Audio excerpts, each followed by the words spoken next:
Hello बच्चों, कैसे हैं आप लोग। बच्चों, आज की क्लास में हम इंपॉर्टेंट क्वेश्चंस करने जा रहे हैं। आज हम इंपॉर्टेंट क्वेश्चन का फर्स्ट पार्ट आप सभी के सामने लेकर आए हैं और इसके बाद हम इसे सेकंड पार्ट में भी कवर करेंगे, ध्यान रखना। तो यहाँ पर बच्चों हम दो पार्ट में इंपॉर्टेंट क्वेश्चंस को कवर करने वाले हैं और ये लगभग लगभग आपकी पूरी किताब यानी कि पूरे सिलेबस से इंपॉर्टेंट क्वेश्चन यहाँ पर लिए गए हैं। ये क्वेश्चंस काफी अच्छे हैं, आपके एग्जामिनेशन के लिए बहुत काम के क्वेश्चंस हैं। तो सभी बच्चे बिल्कुल ध्यान से क्वेश्चंस को समझिएगा और अगर कहीं भी दिक्कत लगे तो फिर वीडियो को स्लो करके इसको जरूर एक बार अच्छे से रिवाइज करिएगा। तो आइए शुरू करते हैं बच्चों।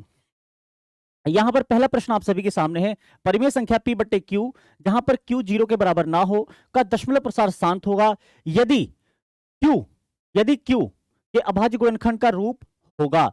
कैसा रूप होगा हमें यह बताना है बच्चों। तो यहां पर 2 की पावर m 3 की पावर n के रूप का, या 2 की पावर m 5 की पावर n के रूप का, या 3 की पावर m 5 की पावर n के रूप का, या 3 की पावर m 7 की पावर n के रूप का। तो यहां पर आपको पढ़ाया गया है कि जब भी किसी संख्या का दशमलव प्रसार शांत हो तो ऐसे में उसके हर का अभाज्य गुणनखंड आप जब करेंगे तो 2 और 5 के अलावा उसमें कुछ भी नहीं मिलता, यानी कि 2 की पावर m और 5 की पावर n के रूप का होगा, जहां पर m और n क्या होंगे, आपके पूर्णांक होंगे। ठीक है बच्चों, चलिए आगे बढ़ते हैं। यहां पर त्रिभुज एबीसी की बात करें, त्रिभुज एबीसी में जो डी है बीसी के समांतर है। यहां पर एक लाइन यहां पर गायब है लेकिन मैं बता देता हूं आपको। यहां पर जो दिया है वो डीई समांतर बीसी दिया गया है। तो x का मान ज्ञात करना है आपको। x का मान क्या होगा, तो देखते हैं बच्चों। जब भी डी समांतर बीसी हो, आप अच्छी तरह जानते हैं यहां पर ये बनने वाले दो त्रिभुज यानी कि एडीई और ये जो बड़ा त्रिभुज है ये एबीसी, ये दोनों ही समरूप होते हैं। तो इनके संगत भुजाओं का अनुपात भी बराबर होगा। संगत भुजाओं का अनुपात यहां पर ले लेते हैं। डी यहां पर क्या है, 4 है। यहां पर डी अपॉन बीसी ये संगत भुजाओं का अनुपात हो गया और यहां पर दूसरी संगत भुजाओं का अनुपात लें तो यहां पर होगा एडी और AB और ये बराबर होंगे क्योंकि समरूप त्रिभुजों में संगत भुजाओं के अनुपात होते हैं बराबर। तो यहां पर सबका मान आप रख दो। डी है आपका 4, BC है आपका x और AD है आपका 3 और AB आपका है 3 और 2 5। यही गलती आप मत करना यहां पर 2 लिख के, ठीक है। आराम से ये क्वेश्चन आपका हो जाएगा। तो क्रॉस मल्टीप्लिकेशन में ये इधर 3x हो जाएगा और इधर 20 हो जाएगा। तो ऐसे में आप देखेंगे बच्चों x बराबर 20/3 हो जाएगा, जो कि आएगा लगभग लगभग 6.666, जो कि लगभग 6.7 के बराबर होता है। ठीक है बच्चों, यहां पर और किसी भी संख्या के बराबर नहीं होगा, ध्यान रखना। यहां पर लगभग में ही सही लेकिन बराबर 6.7 के है। यहां पर लिखा है cot a बराबर 12/5, तो sine a plus cos a into cosec a का मान आपको ज्ञात करना है। तो ध्यान देना बच्चों, आप इसका मान कैसे ज्ञात करेंगे। कॉट ए आपको दिया है, आप दो तरीके से इसका मान ज्ञात कर सकते हैं। एक तो आप कॉट ए से आप त्रिभुज की तीनों भुजाएं निकाल लीजिए और उसके बाद इसमें रखकर इसे हल कर लीजिए। दूसरा तरीका जो कि और आसान है, जो कि यहां पर आपको यूज करना है, वो ये है कि साइन ए को आप कोसेक ए से मल्टीप्लाई करें प्लस कॉस ए को भी कोसेक ए से मल्टीप्लाई करें। यहां पर ये कोसेक ए है, इसको दोनों से बारी बारी से मल्टीप्लाई करेंगे यानी कि गुणा करेंगे, आपको मिलेगा ये। साइन कोसेक एक दूसरे के रेसिप्रोकल होते हैं, आपको पता है। तो कोसेक को आप लिख सकते हैं 1/sin ए प्लस यहां पर कॉस ए है और यहां भी कोसेक को आप लिख सकते हैं 1/sin यानी कि बट्टे में आके बन जाएगा साइन ए। आगे आप देखेंगे कि ये साइन ए से साइन ए कट गया, ये हो गया 1 और प्लस यहां कॉस बट्टे साइन जो कि होता है आपका कॉट ए, और कॉट ए आपको पहले से ही दिया है जो कि है आपका 12/5। जब इन दोनों को आप जोड़ेंगे तो आप देखेंगे एलसीएम हो जाएगा 5, यहां आ जाएगा 5, यहां पर 12 और ये 17/5। तो 17/5 यहां पर कहां पर है, ऑप्शन बी में। तो ऑप्शन बी बिल्कुल करेक्ट आंसर है यहां पर। अगला क्वेश्चन बच्चों, यहां पर लिखा है साइन 20 डिग्री प्लस थीटा बराबर cos 30 डिग्री है, तो थीटा का मान आपको यहां पर बताना है। तो इस क्वेश्चन को कैसे करें, आइए इसको समझते हैं। आपको बताया गया था कि जब भी साइन और कॉस आपको बराबर में दिए गए हों, तो उनके जो कोण होंगे, इन कोणों का योग आप 90 रख लेना। यानी कि यहां पर 20 डिग्री प्लस थीटा इधर का कोण है ना, और प्लस 30 डिग्री आप इसको रख लेना 90। उसके बाद आपको क्या करना है, ध्यान देना, ये थीटा का मान आपको निकालना था, 20 और 30 हो जाएगा 50। यहां पर लिख देना आप 50 डिग्री और यहां पर 90 डिग्री। इसके बाद थीटा का मान निकालने के लिए आपको 90 डिग्री में से 50 डिग्री माइनस कर देना है और थीटा का मान आपका आ जाएगा 40 डिग्री। ठीक है, अब 40 डिग्री यहां पर ऑप्शन में कहां पर है, आप देखोगे ऑप्शन डी आपका है 40 डिग्री, जो कि बिल्कुल सही है। इसका दूसरा मेथड जो आप यूज करते हो मैं इसको भी यहां डिस्कस कर देता हूं, क्योंकि कई बार ये 2 नंबर के क्वेश्चन में भी मिल जाता है आपको देखने को। तो उसमें आपको क्या करना है बच्चों, मैं आपको बता देता हूं। आपको दोनों तरफ साइन बनाना है या कॉस बनाना है। तो इधर तो ठीक है, साइन 20 डिग्री थीटा ही रहने दो, कोई दिक्कत नहीं। बराबर इधर जो कॉस 30 डिग्री है, कॉस 30 डिग्री, इसके साथ मैं क्या करूंगा, इधर मैं कॉस 30 डिग्री को 90 माइनस 60 लिख सकता हूं, है ना, 30 को 90 माइनस 60 लिख सकता हूं। और यहां पर आपका साइन 20 डिग्री प्लस थीटा है। क्योंकि 90 माइनस थीटा, देखो cos 90 minus theta sine theta होता है, तो यहां पर आप कॉस को लिख देंगे साइन, और यहां पर थीटा की वैल्यू है 60, यहां पर आ जाएगा 60, तो ये साइन 60 हो गया। यहां पर 20 डिग्री प्लस थीटा ही आएगा, दोनों तरफ साइन है, तो साइन से साइन आप कह सकते हो हट गया यहां पर। यानी कि जब साइन ए और साइन बी बराबर हो, तो ए और बी भी बराबर होते हैं। आपके चैप्टर नंबर 8 का उदाहरण नंबर 2 आपसे यही बताता है। वहां पर आपको सिद्ध करने के लिए क्या कहा गया था कि यदि cos b बराबर cos q है, तो b बराबर q सिद्ध कीजिए। यानी कि दोनों तरफ cos है तो उसके कोण भी बराबर होंगे, ऐसी दोनों तरफ sin है तो उसके कोण भी बराबर होंगे। तो यहां पर आप 20 डिग्री प्लस थीटा बराबर 60 डिग्री लिख सकते हैं।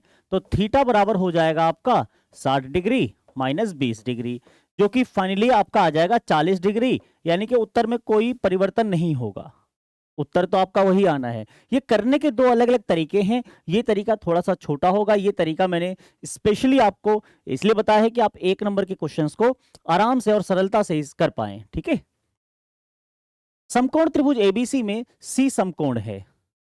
अगर सी समकोण है किसी त्रिभुज में, यदि सी समकोण है, ध्यान देना, तो इसका मतलब यह भी है कि बाकी दोनों कोण यानी कि ए प्लस बी वो भी 90 डिग्री होंगे। एग्जाम्पल के लिए मैं यहां पर आपको दिखाता हूं कि ए बी और सी 180 डिग्री होगा। आपको कहा गया सी समकोण है, तो ध्यान देना यहां पर ये 90 डिग्री होगा, ये 180 डिग्री होगा, और ए प्लस बी बराबर 180 डिग्री में से 90 डिग्री आप माइनस करके देखो, तो ए प्लस बी आपको मिल जाएगा 90 डिग्री। यही बच्चों मैं आपसे कहना चाह रहा था कि यदि सी समकोण है तो कोण ए और कोण बी मिलाकर 90 डिग्री होंगे। अब ऐसे में क्या होता है, आपको मैंने यहां पर बताया भी था कि जब ए और बी 90 हो तो साइन ए बराबर कॉस बी होता है। अभी हम इसे यूज भी कर रहे थे। और ऐसे ही कोसेक ए सेक ए के बराबर होता, सेक बी के बराबर होता है, और टेन ए कॉट बी के बराबर होता है। यानी कि दोनों कोण अगर आप अलग अलग तरफ रखें, तो एक तरफ साइन एक तरफ कॉस हो तो बराबर होगा वो। समझ रहे हो मेरी बात? तो इसमें बात करते हैं, यहां पर कोसेक स्क्वायर ए माइनस टेन स्क्वायर ए है। तो अगर मैं यहां पर बिल्कुल ध्यान से समझना, अगर a प्लस बी 90 है ना, यहां पर b है, दूसरे वाले में b है, तो यहां पर ध्यान देना, अगर a प्लस बी 90 है तो मैं सीधे सीधे अगर ज्यादा मेहनत ना भी करूं तो एक छोटा सा फॉर्मूला आपको याद होगा कि यहां पर अगर मैं a का मान निकालूं, अगर मैं निकालूं तो क्या होगा, a का मान होगा 90 माइनस b, होगा या नहीं होगा? a का मान अगर निकालो, देखो 90 माइनस बी उधर जाके माइनस, तो यहां पर मैं लिख सकता हूं कोसेक स्क्वायर 90 माइनस बी, और माइनस ये 10 स्क्वायर बी है। अब भी यहां पर कोसेक 90 माइनस थीटा क्या होता है? कोसेक 90 माइनस थीटा होता है सेक थीटा। तो cosec square 90 minus theta sec square theta हो जाएगा। सेक स्क्वायर थीटा यानी कि थीटा की वैल्यू है बी, और माइनस यहां पर 10 स्क्वायर बी है, 10 स्क्वायर बी है। अब फार्मूला आप अच्छी तरह जानते हो, sec square theta minus 10 square theta होता है 1, तो ये आ गया 1 के बराबर। 1 यहां पर कहां है? ऑप्शन ए में, तो ऑप्शन ए यहां पर बिल्कुल करेक्ट ऑप्शन हो गया। ये हो गया आपका आंसर, ठीक है। और आगे बढ़ते हैं। 119 का वर्ग माइनस 111 का वर्ग कैसी संख्या है? तो हम जानते हैं कि यहां पर ए स्क्वायर माइनस बी स्क्वायर जो फार्मूला होता है, जो सूत्र होता है, ये जो आइडेंटिटी होती है आपको क्या बताती है? ए प्लस बी इंटू ए माइनस बी, इसको इस तरह गुणनखंडित किया जा सकता है, ए स्क्वायर माइनस बी स्क्वायर को। तो यहां पर आपका 119 स्क्वायर है माइनस 111 स्क्वायर है। यहां पर ए का मान 119 हो गया और बी का मान 111 हो गया।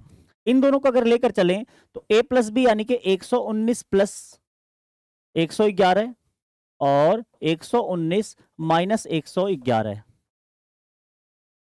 इन दोनों को हल करें तो सीधी सी बात है आपकी जो संख्या आएगी एक भाज्य संख्या आएगी, ठीक है ना, भाज्य संख्या आएगी। तो यहां पर अभाज्य तो इसलिए नहीं आएगी, ध्यान रखना, क्योंकि अभाज्य संख्या क्या होती है?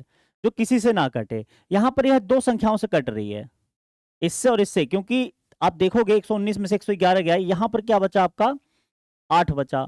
और यहां पर आपका सॉरी, ये यहां पर तो जोड़ना है आपको, 8 आपका यहां पर बचेगा, माइनस यहां हो रहा है, और यहां पर ये हो गया आपका 30, 230। तो आप देखोगे इसको और गुणनखंड करोगे तो कई सारे अभाज्य संख्याओं का गुणनफल आपको यहां दिखेगा, और अभाज्य संख्याओं का जो गुणनफल होता है उसको हम एक भाज्य संख्या कहते हैं, ध्यान रखना। किन्हीं भी दो या दो से अधिक अभाज्य संख्याओं का जो गुणनफल होता है वह एक भाज्य संख्या होती है। ऐसा हमने अंकगणित की आधारभूत प्रमेय में पढ़ा था, उस चैप्टर में पढ़ा था, ठीक है। तो यह एक भाज्य संख्या होगी, ध्यान रखना।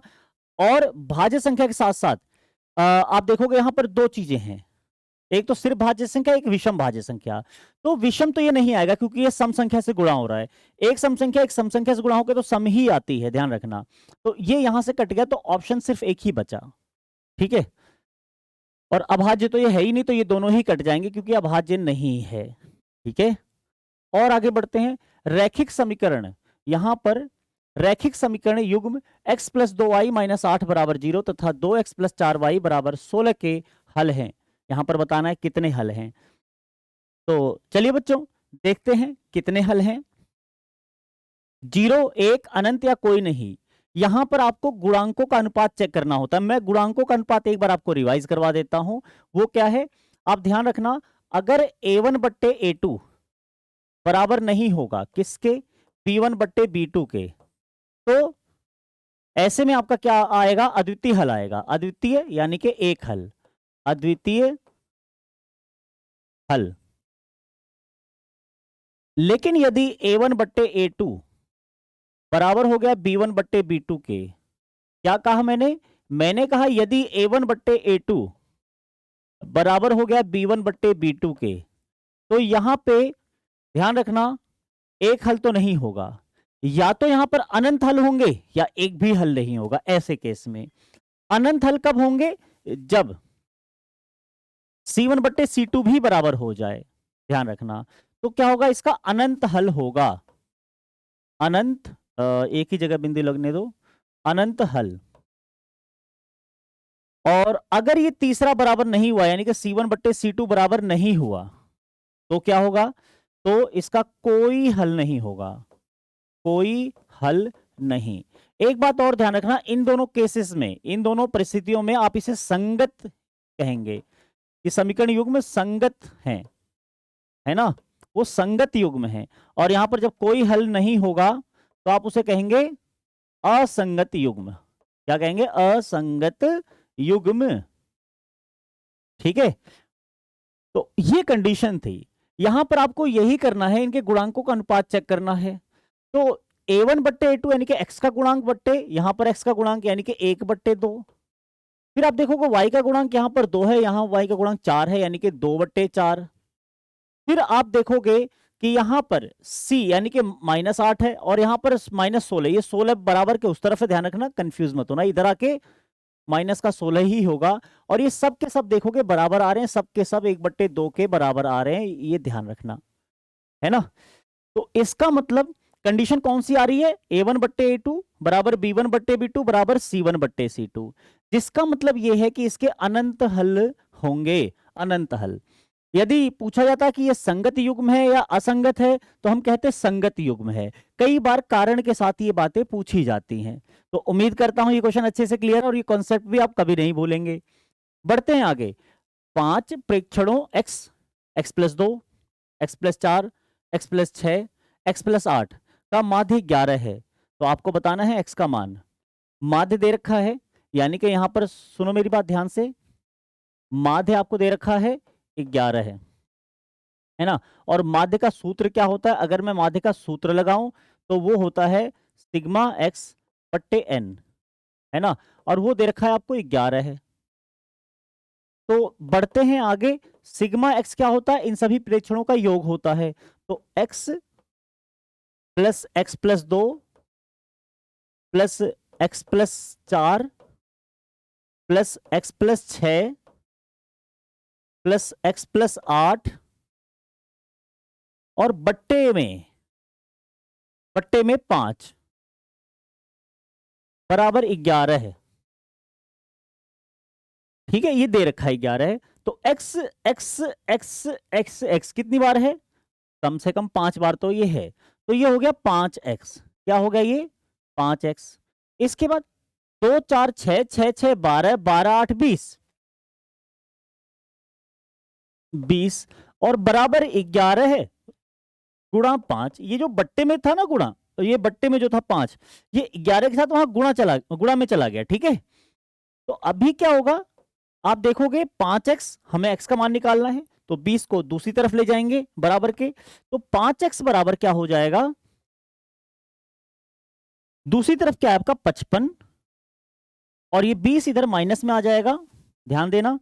और इस तरह आपको क्या मिल गया, यहां पर x बराबर 55 में से 20 गया 35 और 5 जो x के साथ गुणा में था वो बट्टे में आ जाएगा, यानी कि फाइनली जो आपको मिलेगा वो x बराबर 7 मिलेगा। और x बराबर 7 आप देखो कहां पर है, ऑप्शन नंबर बी में।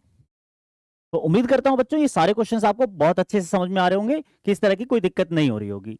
ठीक है, यहां पर बात करते हैं, लिखा है 7 गुणा 6 गुणा 5 गुणा 4 गुणा 3 गुणा 2 गुणा 1 जमा 5 एक भाज्य संख्या है, कारण सहित स्पष्ट कीजिए। यानी कि कारण के साथ आपको समझाना है इसे। तो ध्यान देना, यहां पर ये एक भाज्य संख्या होती बिल्कुल सकारण हम कह सकते थे। कारण क्या होता है इसका, कि यह अभाज्य संख्याओं का गुणनफल है, जैसा कि पहले भी मैं आपको बता चुका हूं। यदि 2 या 2 से अधिक अभाज्य संख्याओं का गुणनफल आप देख रहे हैं तो यह एक भाज्य संख्या है, ऐसी यह बात अंकगणित के आधारभूत प्रमेय आपसे कहती है। लेकिन परेशानी क्या है इसमें परेशानी है कि कोई संख्या इसमें प्लस करके दी हुई है। एक प्रॉब्लम यह है कि यहाँ बीच में प्लस है, अब ये प्लस ही काम खराब कर रहा है। अब 5 प्लस करने के बाद क्या पता वो अभाज्य हो जाए। मतलब ये तो ठीक है, यहां से यहां तक ये संख्या भाज्य है, लेकिन उसमें एक अलग से संख्या जोड़ी जा रही है, तो क्या पता उसे वो अभाज्य बना दे, है ना। जैसे एग्जाम्पल के लिए मैं आपको बताऊं, 10 एक भाज्य संख्या है, उसमें 1 जोड़ो 11 हो गया, देखो अभाज्य हो गया। तो कुछ जोड़ने के बाद वो जाहिर सी बात है अभाज्य हो सकता है। जैसे 10 में 3 जोड़ूं तो भी अभाज्य हो जाएगा, 13 हो जाएगा, है ना। तो ये संभावना पूरी की पूरी है। जैसे अब 12 में है, 12 में 5 जोड़ूं तो अभाज्य हो जाएगा, 12 भाज्य है, 12 में 5 जोड़ो 17 हो जाएगा, 17 क्या होगा, एक अभाज्य संख्या। तो ये जोड़ना है ना, ये थोड़ा गड़बड़ करता है, इससे पता नहीं होता कि वो भाज्य होगा अभाज्य होगा, कुछ भी हो सकता है तो जोड़ने के बाद। अभी मैंने अभाज्य होने के उदाहरण दिए, और अगर मैं उदाहरण दूं आपको, जैसे मैं कहूं 10 में आप देखो 5 जोड़ो, 10 भी भाज्य है और 15 हो जाएगा, 15 भी भाज्य है। तो प्लस करने वाला ना ये थोड़ा परेशान करता है। तो यहाँ पे कारण स्पष्ट करने के लिए आपको क्या करना पड़ेगा, आपको ये प्लस का साइन किसी तरह हटाना पड़ेगा, यानी कि केवल और केवल यहाँ पर अभाज्य संख्याओं के गुणनफल के रूप में इसे दर्शा दो, और फिर आप सीधे सीधे कह सकते हो कि अंकगणित के आधारभूत प्रमेय के आधार पर हम कह सकते हैं कि यह एक भाज्य संख्या है। कारण भी आपको मिल गया यहाँ पर कि अंकगणित के आधारभूत प्रमेय का प्रयोग करके आप कह रहे हैं। तो ऐसा करने के लिए आप क्या करेंगे, यहां पर आइए देखते हैं।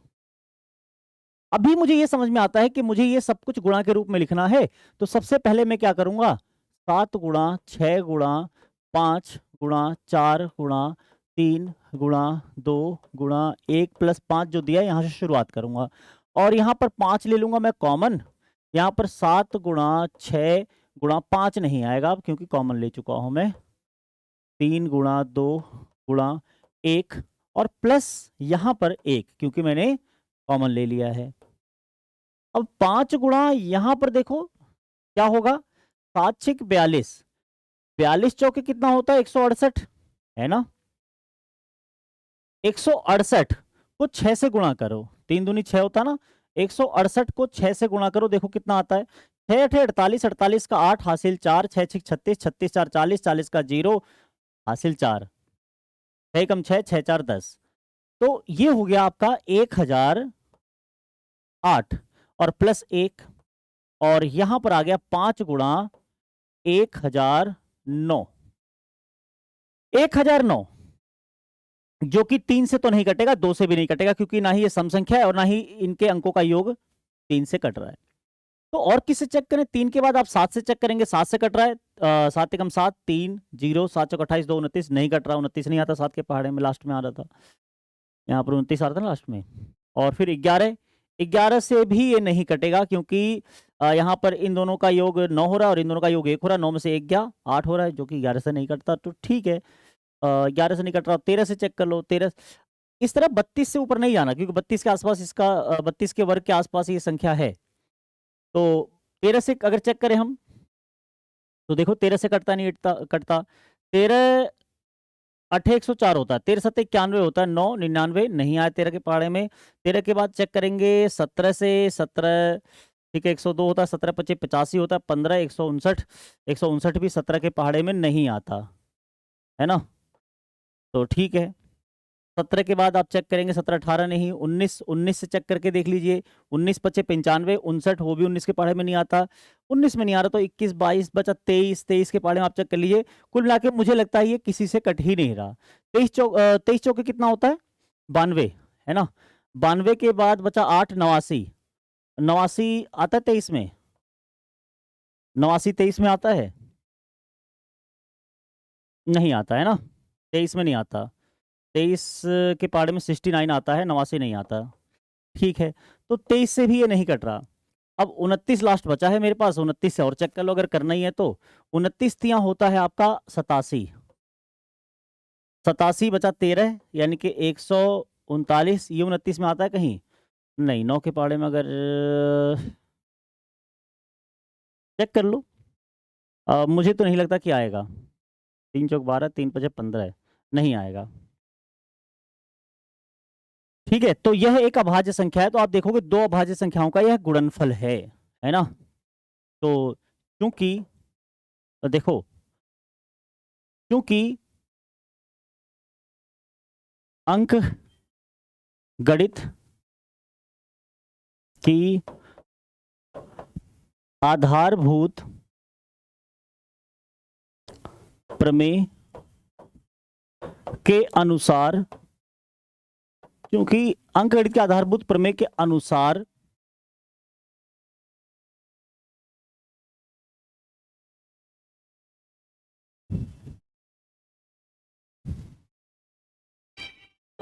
किसी दो या दो से अधिक, अंकगणित के आधारभूत प्रमेय के अनुसार किसी दो या दो से अधिक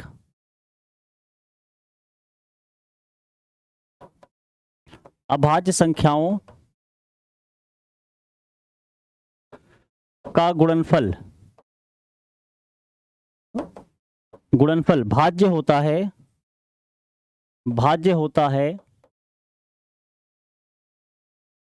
अतः यह एक भाज्य संख्या है। तो क्योंकि कारण के साथ आपको उत्तर देना था, तो ये प्रॉपर तरीके से आपका कारण यहां पर लिख के दिया है, तो मुझे लगता है इसके बाद आपको कोई दिक्कत नहीं होगी। ठीक है बच्चों, बढ़ते हैं आगे। क्या रैखिक समीकरण 2x plus 3y minus 9 equals to 0 तथा 4x plus 6y minus 18 equals to 0 संगत हैं? अपने उत्तर का औचित्य दीजिए।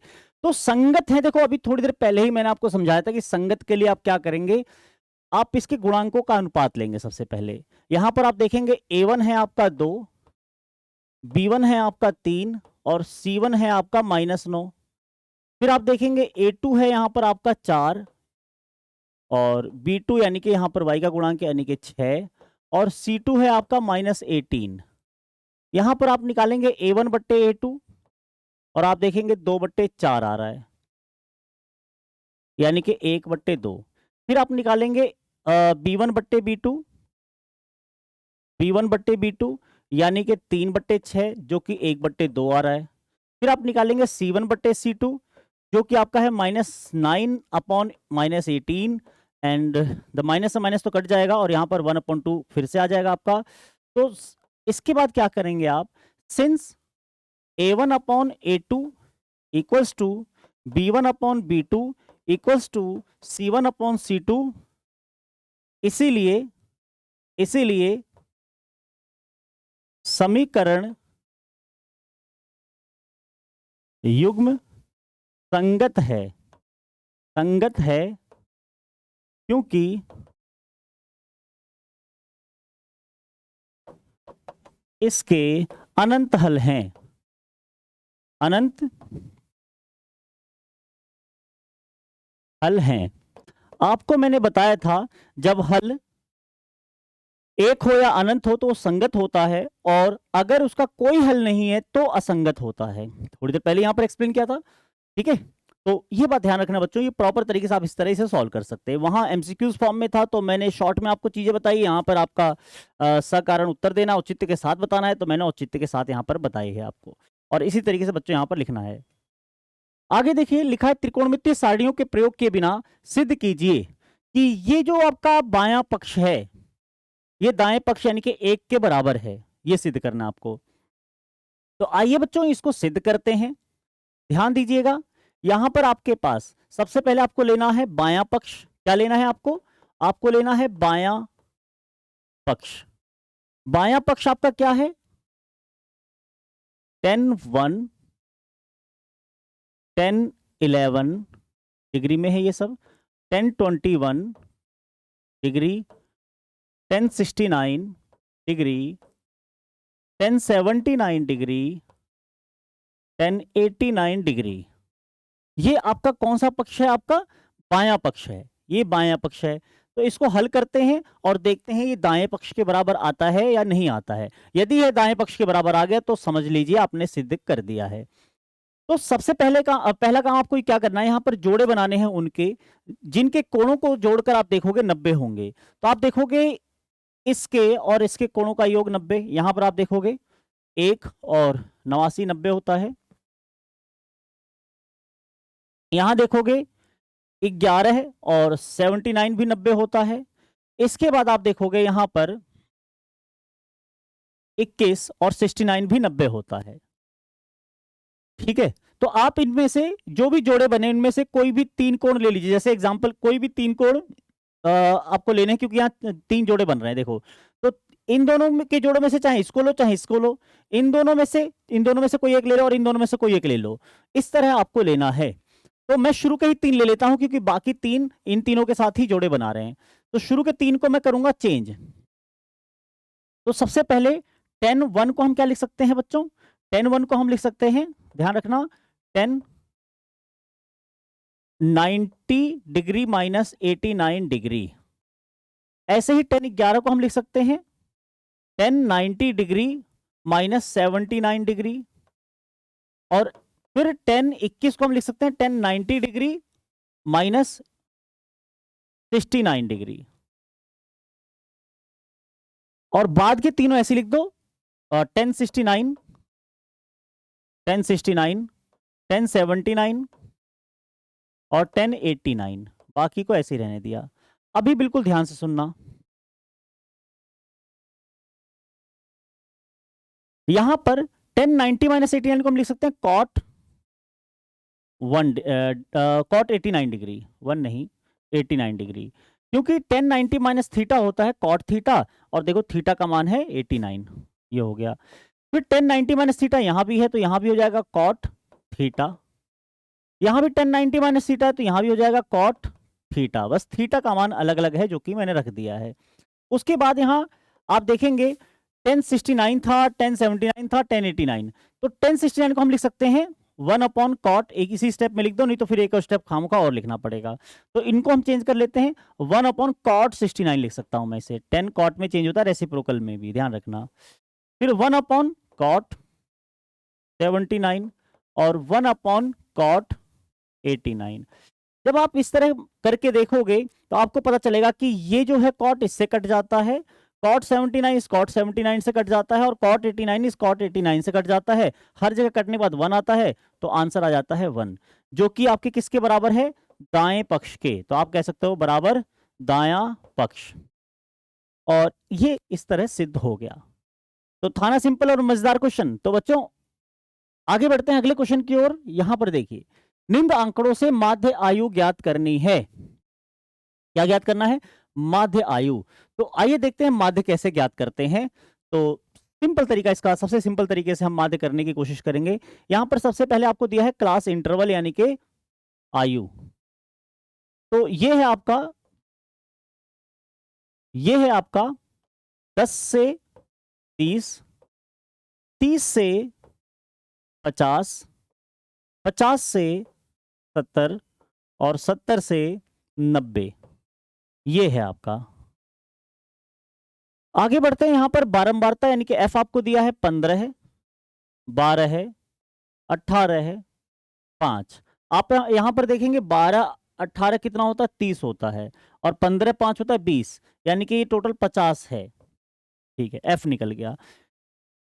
अब क्या करेंगे, हम यहाँ पर x निकाल लेते हैं, क्योंकि x अभी हमारे पास नहीं है तो हम माध्य नहीं निकाल पाएंगे। x क्या होता है, इन दोनों के बीच का मान, तो 10 और 30 के बीच में क्या आता है, 20 आता है। 30 और 40 के बीच में क्या आता है, आप 30 और 50 के बीच में 40 आता है। 50 और 70 के बीच में 60 आता है, और 70 90 के बीच में 80 आता है। तो मुझे लगता है पहले ही ये बहुत सिंपल है, तो चाहो तो आप इसमें से कुछ माइनस वगैरह करके इसे ना करो, बड़ा सिंपल सा है पहले ही। 10 से भाग जरूर कर सकते हैं, लेकिन वो भी चाहो तो ना करो, कोई दिक्कत नहीं है। 15 दूनी 30, तो ये हो गया 300। 12 चौक 48, तो ये हो गया 480। 18 छिके 108 होता है ना, बताओ भाई, 18 छिके 108, तो 108 कर लो, कोई दिक्कत नहीं, एक जीरो लग जाएगा। 8 पंजे 40, तो ये हो गया 400। इन सभी को जोड़ लो, इसे क्या कहते हैं, एफ एक्स। इन सभी को जोड़ लो। अब यहां पर जीरो का जीरो आ जाएगा लास्ट, 8 8 16, 16 का 6 हासिल 1, तो 3 1 4, 4 4 8, 8 4 12 है, 12 का 2 हासिल 1, और इस एक के साथ तो हो जाएगा 2, 2260 आ गया। अब यहां पर माध्य निकालना है, तो माध्य के लिए फार्मूला कौन सा यूज करेंगे आप, सीधी सी बात है, हमने कोई कल्पित माध्य नहीं लिया, तो ए यहां पर आप नहीं जोड़ेंगे। हमने किसी से इसे भाग भी नहीं किया, तो हम कुछ भी नहीं करेंगे, हम simple sigma F x upon sigma F रखेंगे। तो सिग्मा एफ एक्स कितना है आपका 2260, बट्टे में सिग्मा एफ जो कि है आपका 50। जीरो से जीरो पहले ही काट देना, और यहां पर ये सॉल्व करके आंसर हो जाएगा। 5 चौके 20 होता है, 2 बचा 26, 5 पच्चे 25 होता है, अब लगा लो 0.10, 5 दूनी 10, और ये बच्चों इस तरह आपका निकल गया। तो 45.2 जो है इसमें क्या है, माध्य आयु है, यानी कि लगभग 45 वर्ष। ठीक है, तो ये निकल गई आपकी माध्य आयु। बढ़ते हैं अगले प्रश्न की ओर। यहां पर लिखा है, यूक्लिड विभाजन प्रमेयिका का प्रयोग कर यह दर्शाइए कि किसी धनात्मक पूर्णांक का घन घन ध्यान रखना 9q प्लस 1 या 9q प्लस 8 के रूप का होता है। तो इस तरह के क्वेश्चन कैसे करते हैं, आइए देखते हैं। माना कोई धनात्मक पूर्णांक जिसके घन को दर्शाना इस रूप का होता है, कोई धनात्मक पूर्णांक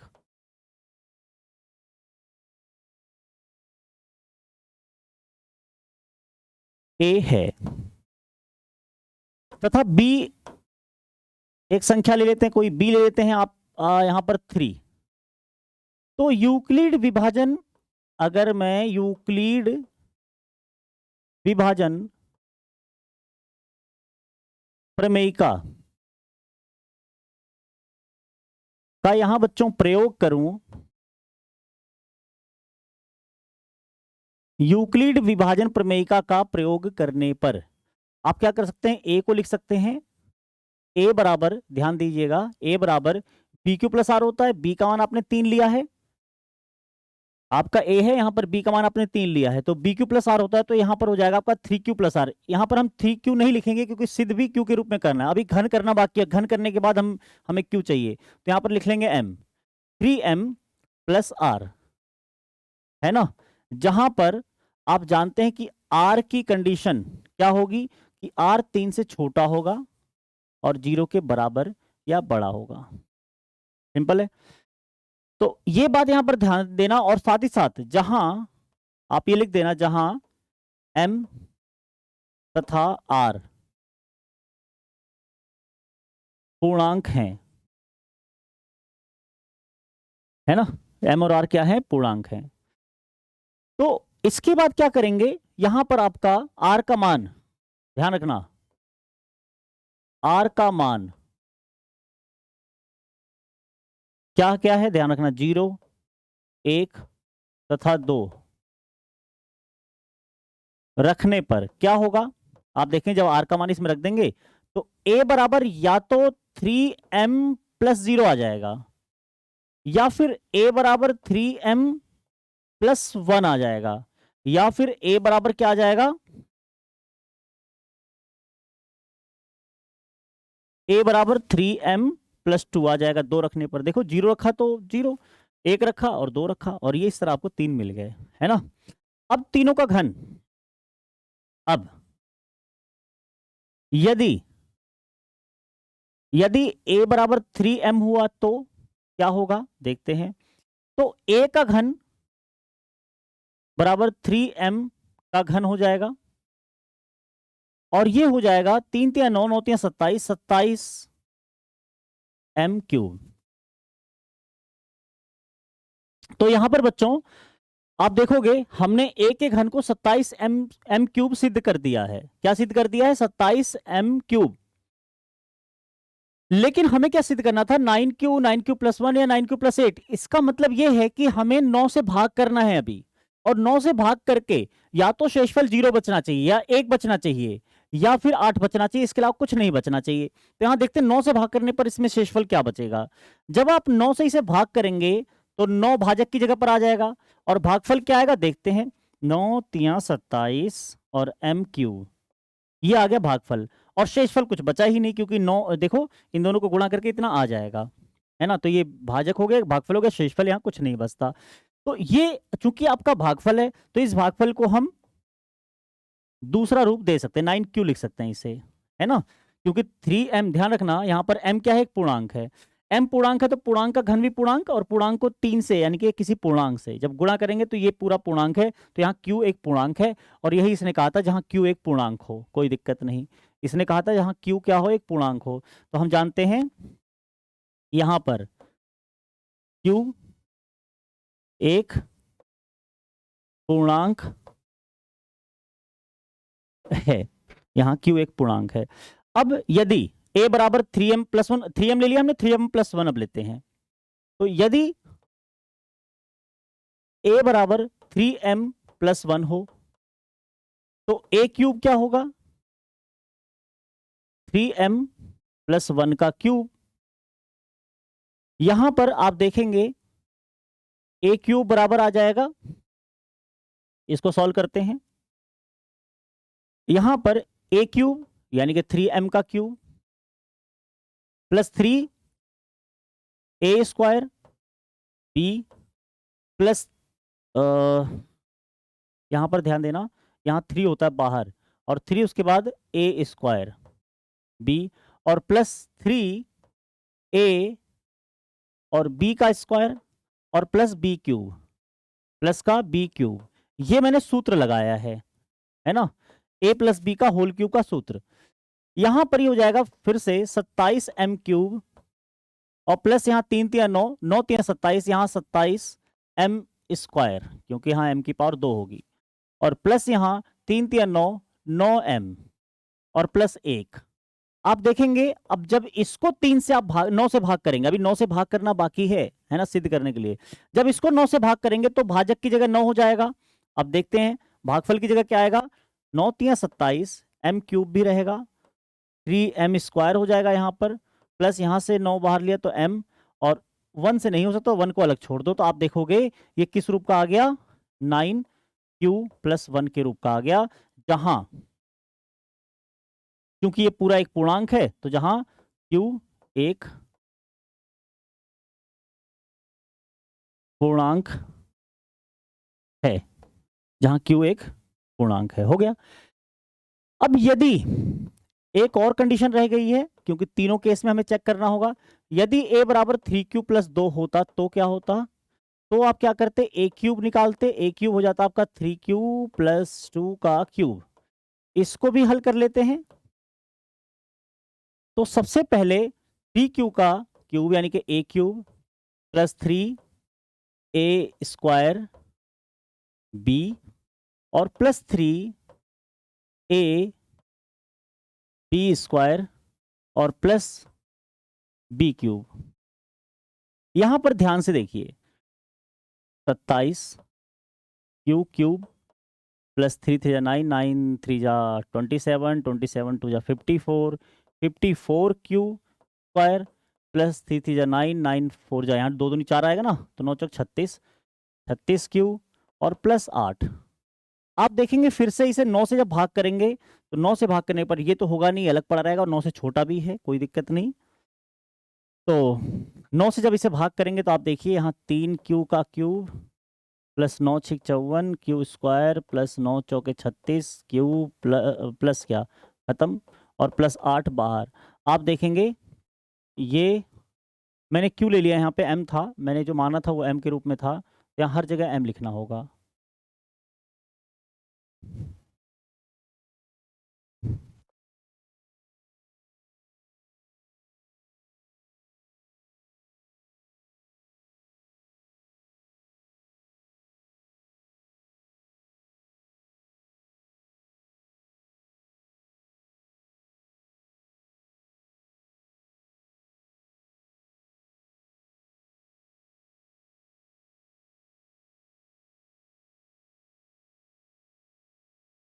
यहाँ पर तो ठीक है, कर चुका हूँ मैं, यहाँ पर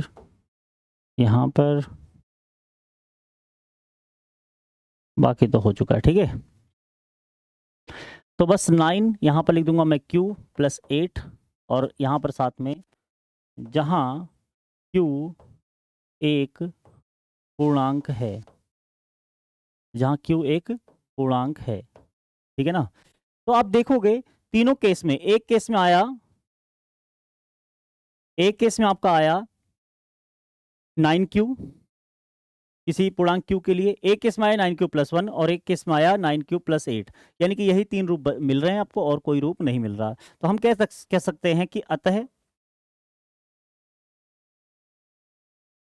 किसी भी धनात्मक पूर्णांक, कोई भी धनात्मक पूर्णांक ले लो,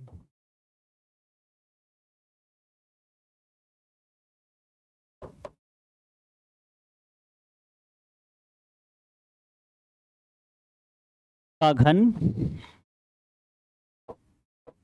3q + 1 सॉरी 9q + 1 या 9q + 8 के रूप का होता है, जहां q एक पूर्णांक है, जहां q एक पूर्णांक है। और इस तरह बच्चों ये क्वेश्चन आपका कंप्लीट हो जाता है। तो उम्मीद करता हूं कि सभी क्वेश्चंस आपको अच्छे से समझ में आए होंगे और करने में आपको मजा भी आया होगा और इंटरेस्टिंग भी लगे होंगे। तो बच्चों इसी तरह की और वीडियोस मैं आप सभी के लिए लाता रहूंगा। अभी के लिए हम चलते हैं और मिलते हैं आपसे नेक्स्ट पार्ट में। क्योंकि मैंने आपको बताया ये वीडियोस जो है आपको 2 पार्ट में मिलेगी, यानी कि इंपॉर्टेंट क्वेश्चन की ये सीरीज 2 पार्ट में आपको मिलेगी। तो आज इसका ये पहला भाग था, दूसरा भाग आपको अगली क्लास में मैं जरूर दूंगा। तो चलिए अभी के लिए सभी को धन्यवाद और बाय बाय।